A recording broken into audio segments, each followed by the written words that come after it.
You've always been more than enough for me. Nothing's gonna stop the plans you've made. Nothing's gonna take your love away. You will always be more than enough for me.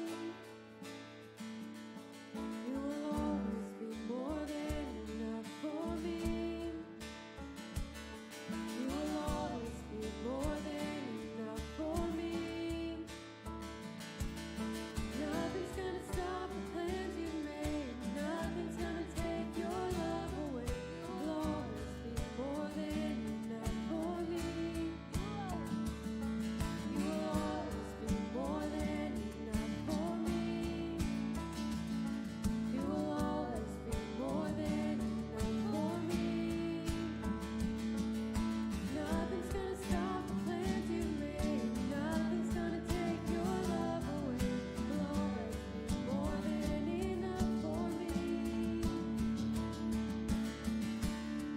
Doesn't matter what I feel, doesn't matter what I see. My hope will always be your promises to me. Now I'm casting out all fear, for your love has set me free. My hope will always be your promises to me.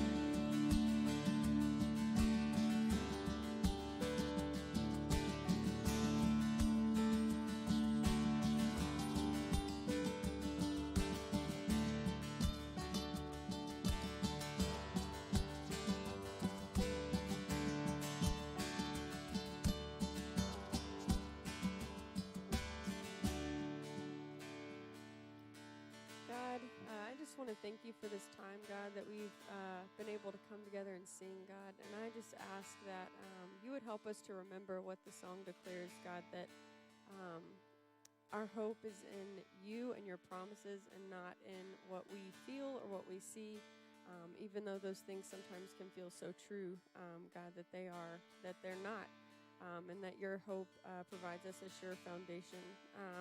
I just ask that as we hear the message that's being brought today, God, that you would remind us of that, and also whatever you want to speak to us each individually through this message, God, that you would make that clear and just impress that on our hearts, God, and that no one would leave here not realizing that they have a sure foundation and a hope to lean on. Thank you for this time and for all that you're going to do today and throughout the week. In your name, amen. Good morning, everyone. Welcome to Discovery, and good morning to everybody that's joining us out there online. We're so glad that you're with us today, and we get to worship together and learn together and just be community with one another. So if you're new here, please stop by the Start Here desk in the lobby. We would love to get to know you and give you a little welcome gift and make sure we can get you signed up for our email list so you know everything that's going on at Discovery, all of the great events and activities that we have planned that are coming up. I'll go over some of them today, but it's a lot to try to remember. So if you add us or give us your email list, we'll make sure that we add you to our email and you can stay up to date on everything going on. Even if you've been coming for a few times and you haven't quite connected yet, again, just stop by. We'd love to meet you, and we're so glad you're here. Great news at Discovery is that we are growing. More and more families, more and more people are attending and joining our community here, and that's so exciting, and that means we have a really great problem. We have a lot of young people, a lot of kids, and we need some more volunteers to help out with them. So if you love we have our children's and our student ministry. So the children's and then students ministry is 6th through 12th grade. We're all looking for volunteers to partner and invest in young people's lives. If that's something, maybe somebody invested in your life growing up and it made a world of difference and you want to do that for somebody else. Or maybe they didn't, and you wish you had somebody in your life to talk to you about the love of Jesus and God's design for your life, and start planting those seeds for these people while they're young and growing, because it can be really transformational in somebody's life.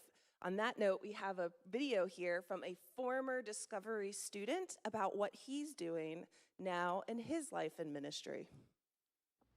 Yo, what's up, Discovery? My name's Kurt, and I was a part of Riot, the high school ministry, about 6 or 7 years ago. And man, what that did for me, through the leaders that invested in me, like Jared and Greg and Todd, they allowed me to really help me figure out who I was and how to love myself and how to love Jesus. And through it all, it was just an amazing experience for me just to grow as a person, to grow as a Christian. And because of that, I was able to actually pursue a career in ministry. And right now, I'm in Phoenix, Arizona, leading up guest services, just being able to love a lot of different kind of people and people groups, and just be able to host and show the love of Jesus to every new person who comes to our church. Yeah, and that's a little bit of my story. Awesome. So if you want to be a part of making a difference in a young person's life, like we did for Kurt, then please talk to Alex, who leads our student ministry, or Shelly, who's leading the children's ministry. They'd be happy to answer any questions you have. There's also note cards on your seat where you can fill out your contact information. And we never want service to be a burden. We want it to be a joy. So if you sign up or you say you're interested, that doesn't mean you're going to have to work every single Sunday. Right? Our staff here is great about working around people's schedules, whether that's serving on the weekend or maybe just coming for an event during the week. There's lots of different ways, lots of different levels to get involved. So if you have any interest, please go ahead, fill out one of those cards. You can drop it in the offering boxes by the door or turn it in at the Start Here desk. We also have a ton of really great events coming up for our students ministry to close out this summer. And there are note cards out in the lobby, or little flyers out in the lobby with all of those dates and information. So if you know a young person, if you have some kids, check those out. Make sure you grab one so you can keep track of all the fun events that are coming up. All right, we also want to tell you about another event that we have coming up this Tuesday night at 6:30 p.m. here at the church. We're going to be leading a meditation workshop. I'm actually leading it, so I hope to see you all there. I'm really excited about it.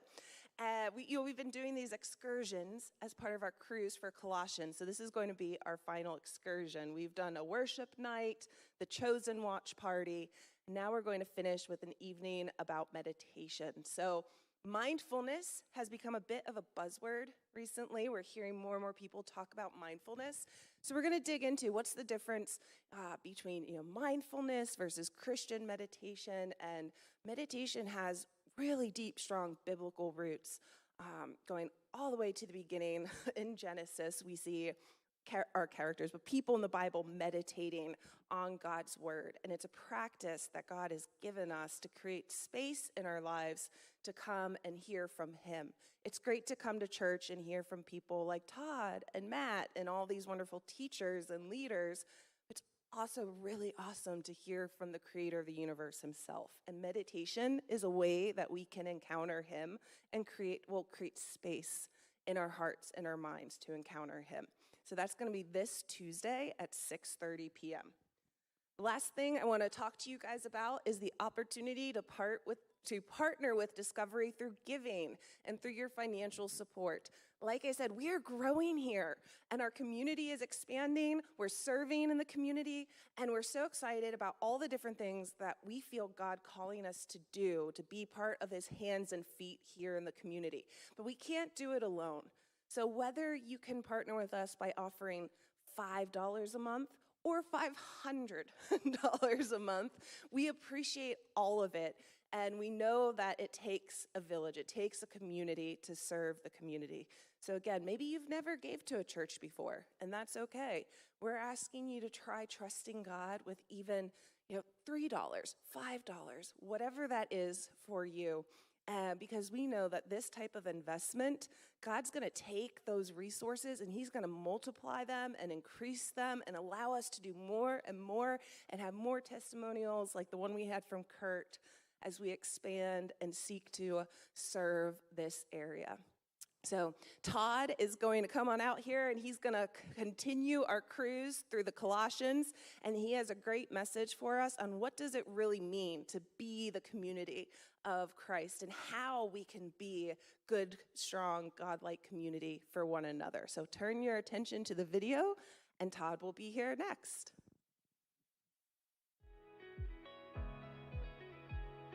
Welcome aboard your Mediterranean cruise. The world is your oyster, so get ready to grab a knife and muscle it open. Maybe you'll find a pearl of wisdom inside. Our destination is the ancient city of Colossae. Your cruise director will make sure you never miss one of our exclusive excursions. So wherever you are, sit back and relax as today's tour guide gives context to all the sights and sounds of your adventure. And don't forget your sunscreen.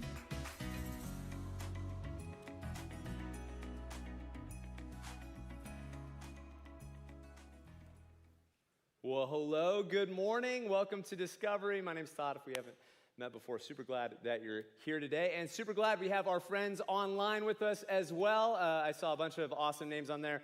Marcy, Herb, my mom's there. Hi, Mom, how are you doing? Would you guys just welcome in the people that are joining us online right now? Awesome. Woo! Oh, man.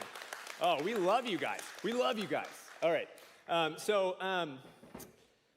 A lot of people are on vacations right now. We've been on vacations. We're going on different vacations. We had our first vacation, our revenge vacation, our going to see our family for that we haven't seen in 15 months vacation, and then we did our fourth vacation. Because why not? Everybody's out there, out and about. We're embracing that here at Discovery. We love it. You can tune in anytime, wherever you're at. You can join us online, or you can watch on demand if you miss it out. And so we're just super excited to be able to do this during this series, kind of this cruise-inspired, vacation-inspired series. So, among all of your vacations, how many of you did a vacation that was camping? You camped in some way? Raise your hand. All right. We'll leave your hand up if that vacation was specifically backpacking. Backpacking? This is the only reason I needed you guys to be here. Thank you so much. Ladies and gentlemen, let me introduce you to the bravest people in this room, right over here. It's beautiful. About a year ago today, me and a few other people, we were getting ready to gear up for my first ever backpacking experience. It was crazy. We had a lot to learn, and our friend Jason Adamson, he did a fantastic job kind of showing us the ropes and teaching us what we needed to know. These are, I learned lessons from him I will never forget. Lessons like, one, every ounce counts, which means that every little bit of weight, it kind of adds up, and get this, you have to carry all of it on your back. That's what backpacking means. And so any little, like an extra pair of socks or another packet of fruit snacks, which is a real problem for me, you have to pile those into your backpack, and those can add up really quickly. Secondly, don't hike with your knife out. This one was really hard for me to come to terms with because it makes you look so freaking cool. And but apparently it's kind of dangerous if you have a knife while you're walking. Thirdly, every bear attack can be avoided by very kindly, calmly, politely saying, "Hey, bear." And they're just like appreciate your politeness, and so they wave and yes, thank you. Glad you are here in this woods, and we are glad to share it with you. That's at least what Jason told us verbatim is how you navigate bear attacks. Okay, strangely, probably the lessons I remember the most, though, are the lessons that revolve around clothes. That is, what you wear will determine how well you are prepared. He told us under no circumstances should we go out and buy a new pair of shoes before we go hiking. And so what did I do? I did the exact opposite. I bought a new pair of shoes, and in a rush to try to break them in, I got some gnarly blisters that were really fun to hike with. He also taught us the ABCs of hiking, which stands for anything but cotton, because cotton, if moisture gets in there, it holds it in tight. So if you sweat, or if it rains, or if you cross a river, you're going to be miserable for the rest of the hike. You want to avoid that at all costs and wear clothes that dry quickly. That rule specifically has made me super judgy whenever I'm over hiking or at a park or camping. I'm cotton spotting. I'm looking for people oh, look, there's some jeans over there. What a dummy. Look at that shirt over there. What an idiot. He's wearing a t-shirt. Oh, that guy's got Chuck Taylors on. What is he thinking? When you start judging people for their arch support, you're starting to get kind of old, right? So I want to start there, right where we start every single day, by talking about how we get dressed.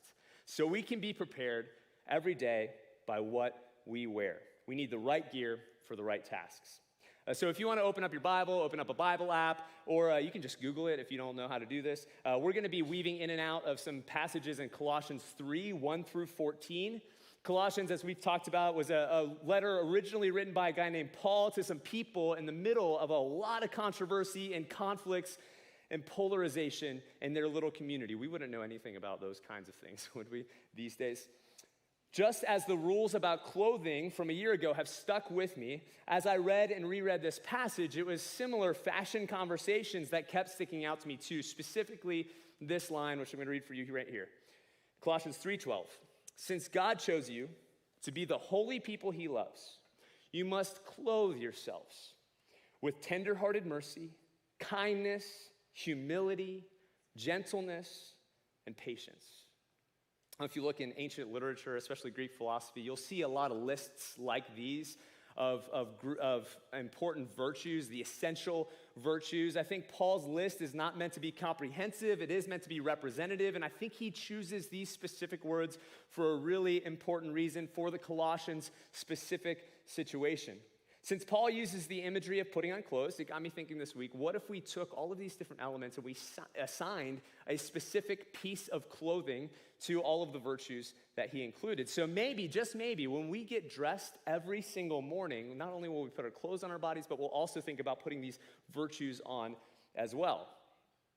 So the first word he listed is actually two words, tender-hearted mercy. Other translations say compassionate hearts. Paul uses two words in this case to overemphasize the emotional impact.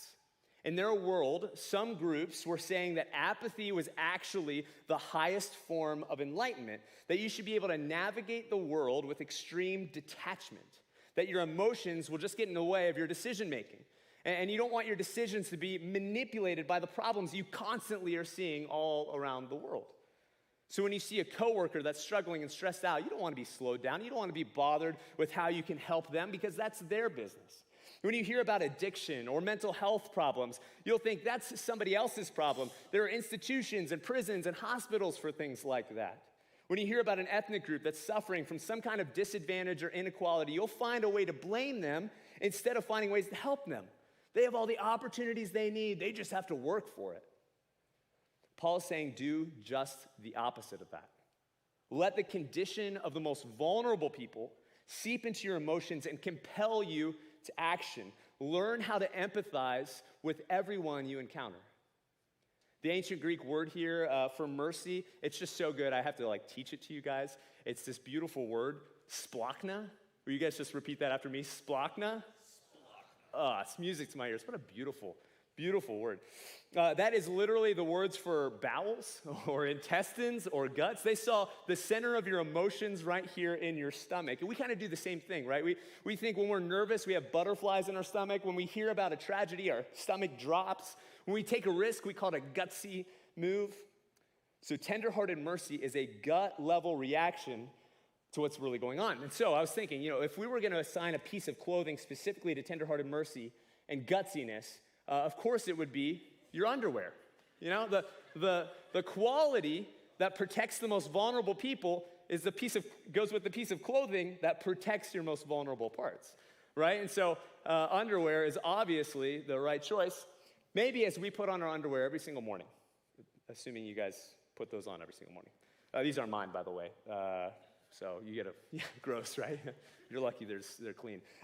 As you put them on every single day, maybe you say, today, I have the guts to care for the most vulnerable people. The second word is the word kindness. It's a way of approaching other people that says, I'm not here to attack or ignore or be distracted from you. I'm here to help. I'm here for you. No matter how badly they treat you, what does your mom tell you to do about bullies? Kill them with kindness. It's kind of violent language, but she's right. She's right. Thanks, Mom, wherever you're at. I love this shirt specifically. You've probably seen me wear it around from time to time because it reminds me of what the patron saint of Pittsburgh once said. He said, there are 3 ways to ultimate success. The first way is to be kind. The second way is to be kind. And the third way, this gets a little technical, so pay attention. Be kind. More than all the others, this is the quality people will notice in you the most. So naturally, if it's a piece of clothing, it would be your shirt. Shirts are the billboards of your body. It's also the piece of of clothing that people will touch most often, whether they're crying on your shoulder or you're giving them a hug or they're patting you on the back. Maybe as you put on your shirt every day, you should say to yourself, I will show kindness in all of my upcoming interactions. Next, I think there's one piece of clothing that has the power to make or break your day more than anything else. That's your pants. It's your pants. What did we do when we traded our offices for Zoom? We traded our khakis for sweatpants. Because the softness, the gentleness, the care for your pants, the more restrictive, stiff or rigid or straight up uncomfortable they are, it has the power to make or break or to ruin your day. That's how gentleness works too. I mean, what are the things that keep you up at night? That you have to process with a counselor or with your spouse that make you fume as you rehearse conversations that you'll probably never say. It's probably some abrasive interaction with a friend or a boss or a cop that pulled you over. By the way, this word can also be translated meekness, but it doesn't mean that you're like a pushover. Aristotle called this discerning temperament. He said gentleness, in his mind, was the ability to always be angry at the right times and never angry at the wrong times. It's a word for those who know their power but are wise enough to know when and how to wield it. If you subscribe to HBO Max, on June 17th, you received a mysterious email with a subject line, integration test email number 1. How many of you got that email? Oh, we just all steal other people's passwords. Oh, we got one person, one real subscriber. Apparently, they said an intern had accidentally sent a template email to millions of subscribers. And so the jokes started rolling in. They were great. People were saying it was the most exciting thing that HBO had released since Game of Thrones. Other people were demanding that they immediately release integration test email number 2 as soon as possible. But then another kind of response started rolling in. And while Twitter can be sometimes a tidal wave of hate, this time it swelled with encouragement for the intern. People described the huge mistakes they made at the early times in their career, deleting whole databases in their first week, or globally shutting down Spotify twice, or the time that they sent an email to the whole company that compared every single coworker with a Muppet. And they told about the time and how their bosses, out of gracious, gentle ways that they responded to them, how it made them better. Instead of memories of pain, it was a catalyst for growth because of the way Bert and Ernie responded to those specific people. There's a great power in gentleness. So maybe as you put on your pants every day, you might think, my gentleness will make or break the day. In this list, there's one virtue you would have never found in any other ancient list of virtues. It can't be overstated how revolutionary the inclusion of this word is. It's the word humility. Up until their day, humility, which we can define as lowering ourselves to elevate other people, was never a positive thing. People wanted to seem impressive. They wanted to be in charge. They wanted to have all the answers. Famous speakers and celebrities would come into town and have basically philosophical rap battles in the public square. Being humble in their minds was only the result of being humiliated. But in recent history, humility is consistently ranked among the most attractive and inspiring qualities. If you trace the evolution of thought through history, all roads lead to one source, an advocate for humility who did this more than anyone else, Jesus.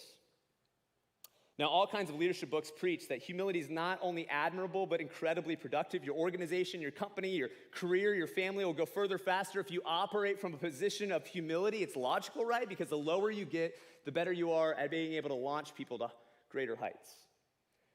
So maybe when you put on your shoes every single morning, the piece of clothing that's lowest on your bodies, you might want to remind yourself, humility will take everyone around me further than we could ever expect. Lastly, patience. Some people think the original word literally meant your ability to withstand the heat. That it is the ability to stay calm and cool and collected in the face of irritation. Patience isn't passivity, it's a kind of resilience. When it gets hardest, you'll last, you'll wait, you'll persevere. Over the last few weeks, I noticed myself snapping at people. It was a wake-up call that I kept forgetting to put on my patience. Maybe you've seen this happen too when it hits 2 p.m. at Disney World with your kids and you're like, we've paid too much money for you not to have fun. Or when that project's delayed again and again and again because someone won't get their part done. Or when you've been diligent with your money, but setback after setback keeps you buried in debt? This might be a little too on the nose, but what if when you pulled out a watch or a bracelet or even just put your phone in your pocket and put it on, you said to yourself, today I will have the patience to maintain my composure in the face of every challenge. So that seemingly completes our outfit. If we just had this, we would legally be able to walk around appropriately in public. But Paul doesn't settle for basic spiritual fashion. For good measure, he throws in one more a couple verses later. He says, above all, clothe yourselves with love, which binds us all together in perfect harmony. It's that last piece of your outfit, that centerpiece that draws everyone's attention, the jacket you throw on before you leave, or maybe your signature gold chain that you wear all the time. It's that thing, that hat that's become your calling card. The last piece that draws everyone's attention to you is love. It's the focal piece of your outfit.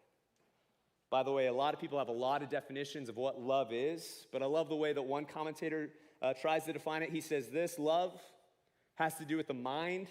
It is not simply an emotion which rises unbidden naturally into our hearts. It is a principle by which we deliberately live. Love has supremely to do with the will. It's a conquest, a victory, an achievement. And no one naturally loves his enemies. To love one's enemies is a conquest of all our natural inclinations and emotions. I think that's pretty close to what Jesus' definition would be too. A purpose-filled conquest of our own anger and frustrations and shame and insecurities and fears to pursue selflessly caring for others. Can you imagine what it would look like if you dressed like this? Can you imagine how people would see you if you were this fashionable with this underwear? If you walked around extending mercy and kindness and humility and gentleness and patience and love, isn't that the kind of people you want to be around? Isn't that the kind of person that your boss won't fire even though they suck at their job because they're just a breath of fresh air and they need them around? Do you see why we need this so badly right now in our world? Do you see what kind of fashion show we would give to the world if we were wearing these kinds of clothes? A world that is more polarized than ever. Study after study shows, as time goes on, we become more and more further apart on all the issues. Should we wear masks? Should we get vaccines? Should we shut down again? How severe are these race-based disadvantages? How should the government help? Where should it back off? Can Simone Biles choose her mental and physical health over our entertainment? How dare she? There are plenty of great conversations to have around these topics, and it's okay to disagree. It's actually really great to disagree, because if you engage each other in good faith, wearing these clothes, maybe, just maybe, we'll arrive at a productive solution, a new perspective, a better understanding, and even more importantly, a deeper relationship. But that's not what's happening around us. Paul lists these virtues and qualities. They're meant to stand in stark contrast from another list he wrote a few sentences earlier describing our natural human implication, and he pleads with us and with them to not let our default settings win out. This is how he writes it. He says, so put to death the sinful earthly things lurking within you. Have nothing to do with sexual immorality, impurity, lust, and evil desires. Don't be greedy, for a greedy person is an idolater, worshiping the things of this world. Because of these sins, the anger of God is coming. You used to do these things when your life was still a part of this world. But now is the time to get rid of anger and rage and malicious behavior, slander and dirty language. Don't lie to each other, for you have stripped off your old sinful nature and all its wicked deeds. Wanting to have or imagine sex with someone at your office or at the gym or on the screen, that's human nature. Wanting to make millions, hoard money in a savings account, live a luxurious life, that's human nature. Attacking other people, committing verbal violence to protect your own worldview or pride, that's human nature. There's something broken in all of us that defaults back continually to lust and greed and vitriol. Some people out there, they try to tell you to follow your desires, follow your heart, live your truth, but they never lead us to where we really want to go. Love breaks trust and intimacy. Lust breaks trust and intimacy. Greed creates a vacuum of selfishness. Vitriol leaves you lonely. We can't follow our own hearts because they're oftentimes leading us into a trap. But while this whole list is worth your time, I think Paul is actually trying to say something much more specific that all of us need to hear right now. See, if you look at the way that this argument is constructed, do you see what he's really trying to say? He's saying, yeah, lust will destroy your life. And the Colossians are like, yeah, we get that. And then he says, greed will turn you into a monster. And the Colossians are like, yeah, we've all seen Scrooges and Smogs. Then he says, those things are breaking God's heart. Oh, and so is the way that you're treating each other. Yeah, someone might be right and someone might be wrong, but how you're fighting is just as important as what you're fighting about. When we find ourselves in swirling controversies, our human nature is to grasp at every weapon we can find to defend or protect or attack, especially our words. And so he contrasts two outfits, one that builds community and another one that tears it apart. When it comes to other human beings, he says, we don't dress for war, we dress for peace. I read this week about a quarter of Americans say at least one close relationship was severely negatively impacted by the most recent election. And to make matters worse, it's higher by about 4% among Christians who attend church regularly. And probably few of us are surprised by that. I watched this week as two of my former New Testament professors, people who exude Jesus' wisdom, were verbally assaulted on social media because they were trying to just take a middle ground approach. I listened to one of my favorite journalists lament that when Christian audiences disagree with him, they attack him for who he is, not just what he thinks. They attack the person, not the idea. It's bad out there, but I'm nervous it's getting worse in here. Have we forgotten how to dress ourselves? Over the last year, one word in particular has stuck out in my mind. It's the word slander. That's making unsubstantiated claims about another person or group. I hear they're really trying to do this. I hear that this is what they're really up to. I hear the Republicans just want to hoard money and protect their wealth. And I hear that the liberals just want to gain power by controlling people. When we baselessly speculate about the motivations of someone else, be it a president, a billionaire, our bosses, the vaccine developers, our pastors, or whatever, that's slander. And it's an act of violence against those people. It's an act of violence against community. And it's an act of violence against the truth. Sometimes our speculation or the rumors or the gossip might even be true. It's probably not. But we almost never actually know. Followers of Jesus should be obsessed with real truth. And when we don't know, we just don't know. And we hold our tongue. Paul is calling slander, no matter who we're aiming at, a weapon that murders relationships. Here's the thing. How you talk can either be an act of life-giving love or an act of violence, even about people you don't know. How you talk about Simone Biles or Dr. Fauci or former President Trump on social media, on your group text, or even just to your friends or in front of your kids communicates something to everyone who hears it about how you'll treat them when you disagree with them. And do you think then they'll want to open up to you and be honest ever? When you practice hate for someone out there, it just helps you practice hating people around here. It's time for us to take those clothes off. Now is the time, Paul writes. In the face of their division, Paul gives them a vision. He says that community, their church, if they put on the right clothes, it could be a place where it doesn't matter if you are a Jew or a Gentile, circumcised or uncircumcised, barbaric, uncivilized, slave or free, people who are ridiculously different from each other can become friends. That the right clothes will make their differences disappear. Ethnic diversity, economic class, political parties, religious backgrounds, language barriers, they all belong here. One specific example on this list is the word uncivilized. It's actually a specific word for a specific group of people, the Scythians, who were brutal warriors. There's some reference to them in other ancient literature that says that they scalped people, that they ceremonially drank blood. This is the only place in the New Testament letters where these people are mentioned, maybe because the Colossians knew some. And Paul wants them to imagine that even the most aggressive people on the planet have a place of peace among you. If you wear the right clothes around them, maybe they'll want to wear them too. Do you catch the vision for us here for a new kind of community. One that includes Democrats and Republicans, immigrants and citizens, Catholics and charismatics, meatheads and nerds, police officers and Black Lives Matter protesters and activists, criminals and lawyers, LGBTQI people and fundamentalists. You name it, and we want it here. Even and especially those we disagree with. And what more does the polarized world need right now than to have people who think differently sitting at the same table, encountering the same wisdom, putt-putting on the same greens? But the idealistic community will only start to emerge when we start to change our clothes.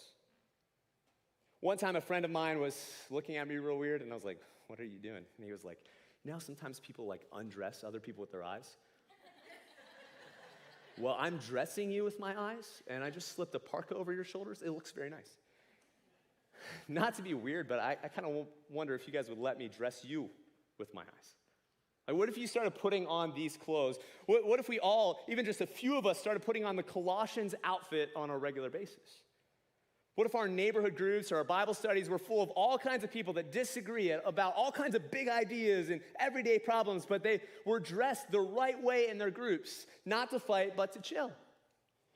You talked about the best ways to discipline your kids, but you did so with humility. You talked about the best policies for your employees at work, or even for the United States, or for another government, but you did so with gentleness. You brainstormed the neighbors you could be driven to help through your tender-hearted mercy. You asked for advice for how to be kind to someone who's been driving you crazy. See, here's the good news. Embedded in Paul's words is an assumption that we can actually put these on. That this is possible to look like this, to be this fashionable.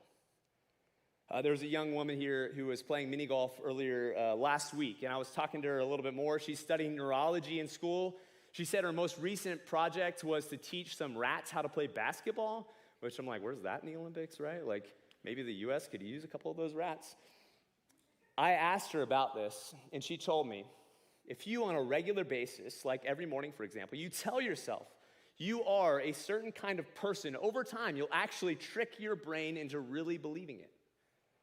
That is, no matter how much you snap at your kids, or you have a short temper, or you want to take the credit at work all the time, or you blame and dismiss vulnerable people, or you rub people the wrong way, if you tell yourself, you know what, I'm going to wear a different outfit today. I'm going to wear my compassionate underwear, and my kindness shirt, and my gentle pants, and my humble shoes, and my patience watch. Every day, over time, you'll become more and more like the person you aspire to be, the person after your biggest mistake you never thought you could be, more like the person you've always wanted to be, the kind of person God always intended you to be, the kind of person the world needs you to be. That is, if you change the way you think about yourself, you'll change the way you act towards others. So this is helpful advice, even if you're not a Christian. This is good to know. If just on a regular basis, if you remind yourself of the kind of person you want to be, eventually over time, you're going to look more and more like that. Anybody can start to do that. People tell me all the time they don't like church because it's full of hypocrites, and I love to tell them, I know, that's the point. I'm a hypocrite too. The purpose of the church is to be a support group for people who are guilty of hypocrisy. It's a bunch of people that say they believe one thing, but oftentimes do something completely different, who say that they are following Jesus, but they, on a regular basis, forget which direction he's going. Hypocrite is the ancient word for an actor, someone who wears a mask and pretends to be somebody else, trying to be someone they're not. I don't know about you, but that's what I'm always doing. I want to be more like Jesus, but I'm nowhere near like him yet. So Paul is saying, even if the clothes don't fit, just keep trying them on. C.S. Lewis, a Christian thinker and novelist, he writes about how intentionally owning our hypocrisy can lead to authenticity. He writes this, why? What is the good of pretending to be what you're not? Very often, the only way to get equality in reality is to start behaving as if you already had it. He says it's like children playing pretend, playing dress up, and playing house subconsciously, trying to prepare themselves to act a certain way in the future. He gives the hypocrite mask image that's stuck with me for a long time. He imagines a man who wore a beautiful mask to hide his own ugly face. And after many years, he finally takes it off, only to find that now his face looks like the beautiful mask. It's been transformed.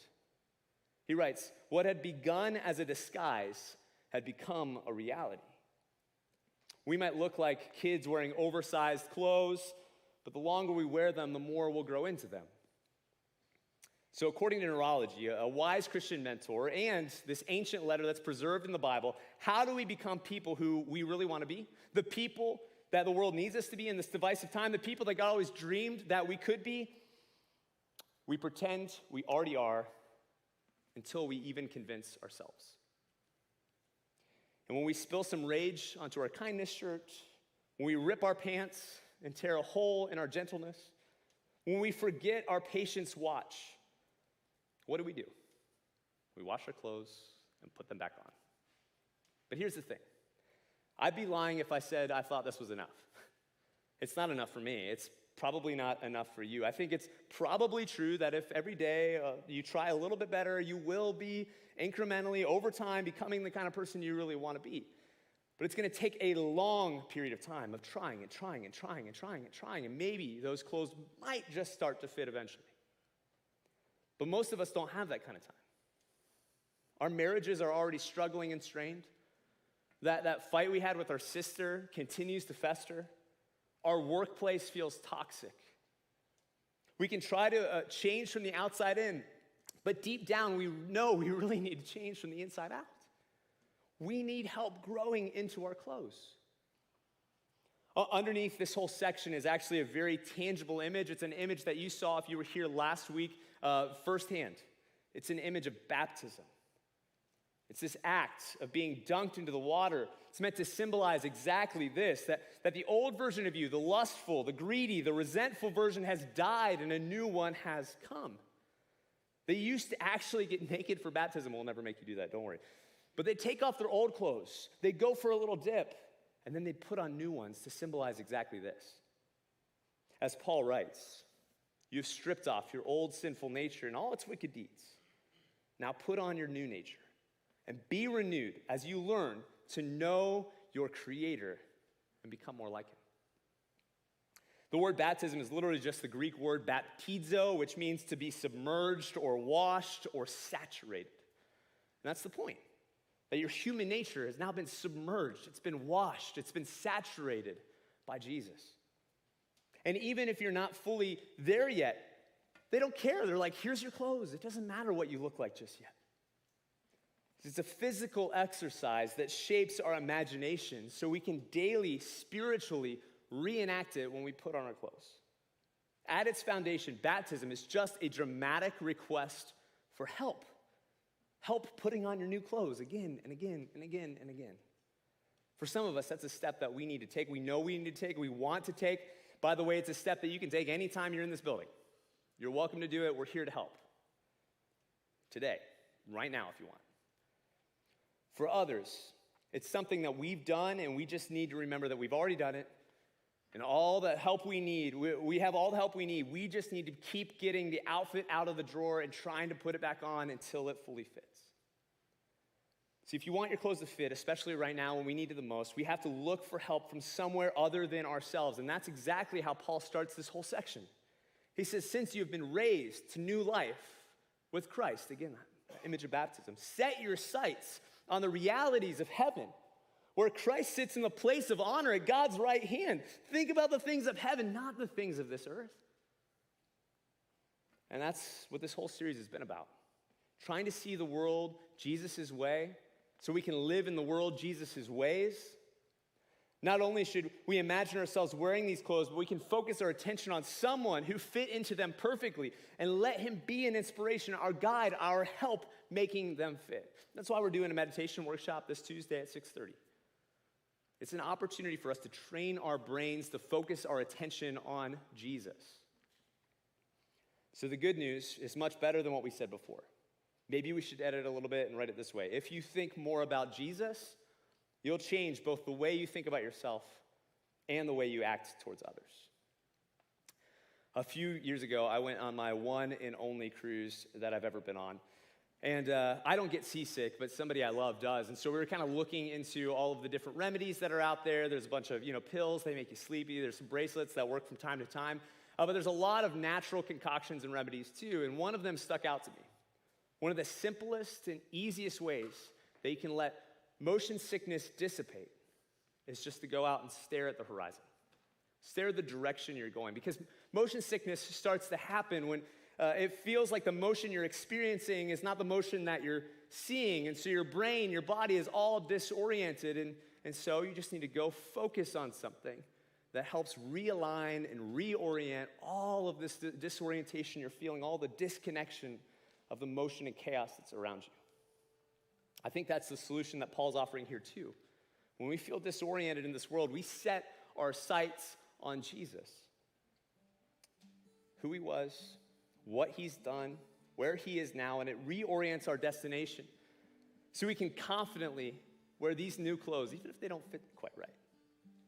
And hey, even when the water gets choppy and we get a little wet, these clothes are really good at drying quickly.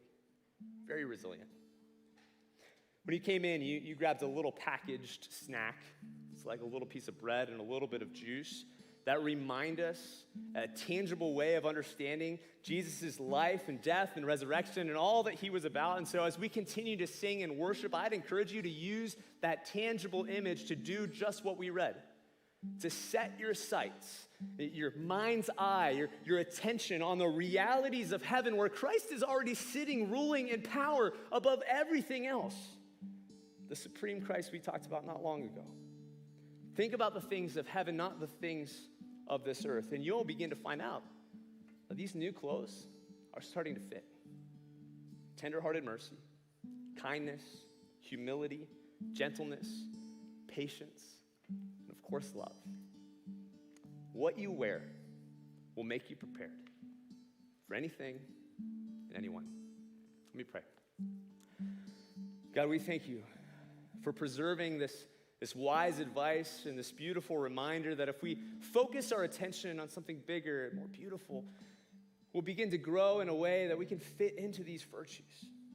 Teach us how to be people of peace, people that build community even with people we disagree with and people we don't like, people that are giving us a hard time.